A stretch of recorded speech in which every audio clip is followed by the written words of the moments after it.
Salt tax যেটা itemize deduction যারা করে সেই ক্ষেত্রে এই সল্ট ট্যাক্সের কারণে সল্ট ট্যাক্সের ক্যাপটের কারণে এটা লিমিটেড হয়ে গেছে মানে এই ট্রাম্পের যে tax cut and job act যেটা ট্রাম্প প্রথমবার ক্ষমতায় আসার পরে করেছিল সেখানে সে এই যে ট্যাক্সটা দেয় একজন ইন্ডিভিজুয়াল যে স্টেটে যে ট্যাক্স দিচ্ছে লোকাল ট্যাক্স দিচ্ছে তার প্রপার্টি ট্যাক্স দিচ্ছে যা সেই সব ট্যাক্সগুলোকে যতই ট্যাক্স দেখ হয়তো 50,000 ট্যাক্স দিচ্ছে 10,000 টাকা ম্যাক্সিমাম সে ওখানে হিসাবে আসবে ডিডাক্টেবল এক্সপেন্স হিসাবে আসবে। এটা করার কারণে যে আইটেমাইজ ডিডাকশন করে আমরা জানি যে স্ট্যান্ডার্ড ডিডাকশন আর আইটেমাইজ ডিডাকশন স্ট্যান্ডার্ড ডিডাকশনটা চেয়ে যদি আইটেমাইজ ডিডাকশন বড় হয় তাহলে ওটা বেনিফিটেড। তো ওটার কারণে ম্যাক্সিমাম মানুষ এই আইটেমাইজ যারা বাড়ি টাড়ি আছে একটু ভালো কাজ করে তাদের এই ট্যাক্স এই আইটেমাইজ করার মানে অ্যাবিলিটিটাই কমে গেছিলো। তো এবার যেটা হয়েছে আপনার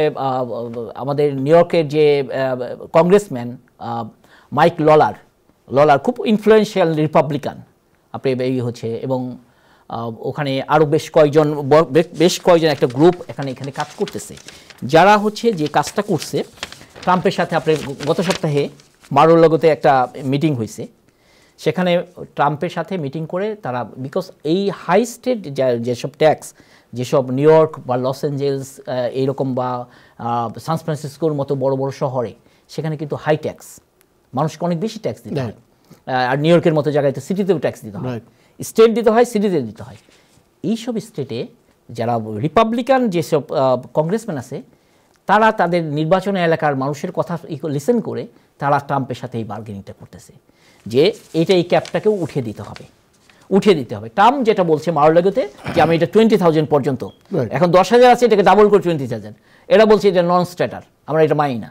যদি এটা হয় ট্রাম্পের যে ট্যাক্স প্ল্যান আছে ট্যাক্স প্ল্যানে আমরা তো বোর্ডে উঠবো না আমরা ওই নৌকাতে উঠবো না ট্যাক্স প্ল্যানে নৌকাতে উঠবো না তাহলে আমরা ভোট দেবো না। 5 জন ভোট না দিলে আপনি দেখেন কংগ্রেসের যে এখনকার যে অবস্থা 220 সেখানে হচ্ছে ভোট পাস করতে হলে কত 218 লাগবে অর্থাৎ 5 জন যদি ভোট না দেয় এই 5 জনের যে গ্রুপ হয়েছে তাহলে কিন্তু কোনো বিলই পাস করতে পারবে না পাস করতে পারবে না। তো something will happen that is the good news for New Yorker and specially Los Angeles বা নিউ জার্সি বড় বড় জায়গাগুলোতে এইটা একটা সুযোগ আসতেছে যেখানে হয়তো অ্যাটলিস্ট ট্রাম্প বলছে 20,000 ডাবল করবে ডাবল না করে সেটা আমাদের একটা ধারণা এটা ইন বিটুইন 20 to 30 এইরকম লেভেলে যাবে গেলে অন্তপক্ষে যারা এইসব শহরে বাস করে যাদের আইটেমাইজ করে ট্যাক্সের একটা বেনিফিট নেওয়ার কথা তারা একটা বড় ধরনের একটা বেনিফিট পাবে।